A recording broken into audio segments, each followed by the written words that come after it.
বন্ধুরা, ২ শালিক ধারাবাহিকের আজকের এপিসোডে দেখানো হয়েছে পিয়ারকে সবাইকে জানিয়ে দেয় আমি আখির বিয়ে ঠিক করেছি। নীলিমা বলে তুমি আখির বিয়ে ঠিক করেছো, কিন্তু কার সাথে? তখনই সেখানে আসে কালীপদ, জোকারের মতন হাসতে হাসতে বলে আমার সাথে। কালীপদকে দেখে নীলিমা বলে তুমি এই কালীপদের সঙ্গে আখির বিয়ে ঠিক করেছো? পিয়ারকে বলে হ্যাঁ, আমি আখির বিয়ে ঠিক করেছি কালীপদের সঙ্গে, আর এখন আখি আইবুড়ো ভাত খাবে, সন্ধেবেলা গায়ে হলুদ হবে আর তারপরেই বিয়ে। ঠাম্মি বলেন এটাকে আইবুড়ো ভাত খাওয়া বলে? নীলিমা বলে কেউ এইভাবে আইবুড়ো ভাত খায় না, আত্মীয় স্বজন আসে, 5 রকমের ভাজা দেওয়া হয়, বিভিন্ন নিয়ম কানুন পালন করা হয়, তবেই আইবুড়ো ভাতের অনুষ্ঠান হয়। পিয়ারকে বলে অত সব নিয়মের প্রয়োজন নেই, আইবুড়ো ভাত খাওয়ানোর কথা, কি খাচ্ছে সেটা কোনো বিষয় নয়, আর বিয়ে হওয়ানোর বিষয় কার সাথে হচ্ছে সেটাও কোনো ব্যাপার নয়। এই সব কিছু বলে পিয়ারকে সবাইকে থামিয়ে দেয়। আখিকে বলে আখি আইবুড়ো ভাত খাও। আখি কাঁদতে কাঁদতে 1 পিস টমেটো নেয়, আর এটা দেখে কালীপদ বলে বাবা, আমার বউ আইবুড়ো ভাতে শুধুমাত্র 1 পিস টমেটো খাচ্ছে, বাহ, আমার বউ তো খুব ভালো সেভিংস করবে, খরচা বেঁচে যাবে, 3 বেলা শুধু কাঁচা শাকসবজি খাবে। এদিকে আখি কাঁদতে কাঁদতে বারবার দেবার মুখ মনে পড়তে থাকে। দেবা কত যত্ন করে আখিকে বিরিয়ানি খাইয়েছিল, সেই সব কথা মনে পড়তেই আখি আরো অঝরে কাঁদতে থাকে। এদিকে ডক্টর এসে ঝিলিককে বলে আপনার মাকে নিয়ে আর কোনো চিন্তা নেই, উনি সুস্থ হয়ে গেছেন। আচ্ছা, উনি কি খুব বেশি ফিল্ম দেখেন? ঝিলিক বলে কেন ডক্টর, এই কথাটা কেন বললেন? ডক্টর বলেন না মানে উনি সিনেমার ডায়লগ বলছিলেন। কথাটা শুনে ঝিলিক খুব খুশি হয়ে যায়। ঝিলিক লাফিয়ে বলে কি, আমার মা সিনেমার ডায়লগ বলছিল, তার মানে তো মা একদম ঠিক হয়ে গেছে। ডক্টর মনে মনে ভাবেন মা মেয়ে দুজন তো একই রকম। ডক্টর হাসতে হাসতে ওখান থেকে চলে যান। আর এদিকে ঝিলিক তখন দেবাকে বলে দেবা এই ওষুধগুলো নিয়ে আয়। দেবা মনে মনে ভাবতে থাকে মাঝে মাঝে ঝিলিক এমন পাল্টে যায় কেন। এরপরেই দেবা বুকে হাত দিয়ে বলে আমার বুকটাও তার কাঁপছে না। ঝিলিক দেবার দিকে তাকিয়ে বলে কি রে, তুই এখানে দাঁড়িয়ে রইলি কেন, আর বুকে হাত দিয়ে রেখেছিস কেন, তোর কি বুক ব্যথা করছে? দেবা বলে না কিছু নয়। এই বলে দেবা ঔষধ আনতে যায়। এদিকে পুষ্পা আসে। পুষ্পাকে ঝিলিক বলে মা তুমি সিনেমার ডায়লগ বলছিলে? পুষ্পা তখন বলে আরে হ্যাঁ, একদম বলে দিয়েছি।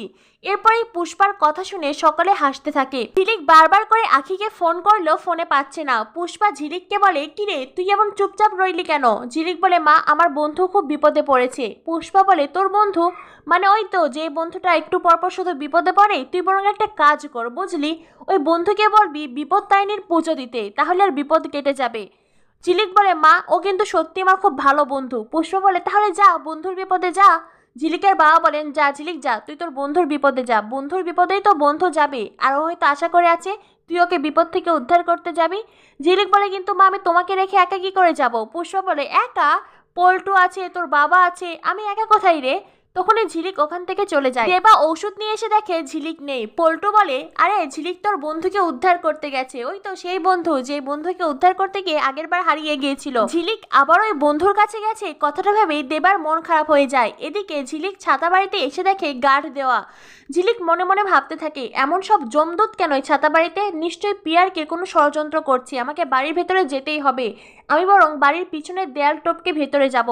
এরপরে বাড়ির ভেতরে গিয়ে দেখে বাড়ি ফুল দিয়ে সাজানো আর গায়ে হলুদের আয়োজন করা।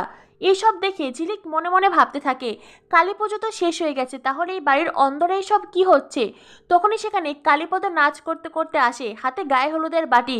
কালীপদ তখন ব্লগ ভিডিও বানাতে থাকে, আর সেখানে বলে আখির সাথে ওর বিয়ে হবে। এটা শুনে ঝিলিক মনে মনে ভাবতে থাকে এটা নিশ্চয়ই পিয়ারকের প্ল্যান।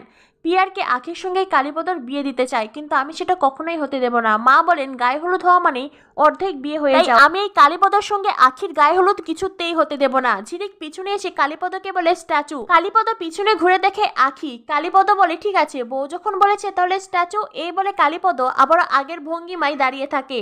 আর তখনই ঝিলিক কালীপদর হাত থেকে হলুদের বাটি নিয়ে পালাতে চায়, আর সেখানে গৌরব আসতেই গৌরবের সঙ্গে ধাক্কা লেগে হলুদের বাটি পড়ে যায়। ঝিলিক আর গৌরব দুজনেরই গায়ে হলুদ লেগে যায়। ঝিলিকের মনে তো আবারও ঘন্টি বেজে ওঠে। গৌরব ঝিলিককে বলে তোমার গায়ে হলুদের জন্য এত তাড়া যে হলুদের বাটি নিয়ে ছোটাছুটি করছো তাই না?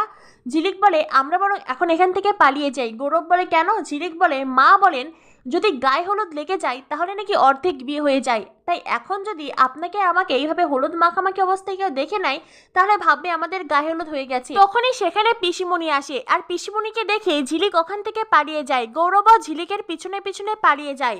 আগামী পর্বে দেখানো হবে গৌরব আখিকে বলে, তুমি কি বিয়ে নিজের ইচ্ছেই করছো? আখি কাঁদতে কাঁদতে ভয় পেয়ে বলে, হ্যাঁ আমি নিজের ইচ্ছেতেই করছি। গৌরব তখন আখিকে ভুল বোঝে। গৌরব বলে, এই পৃথিবীতে আমি সবচাইতে বেশি যদি কাউকে ঘৃণা করি সে হলে তুমি।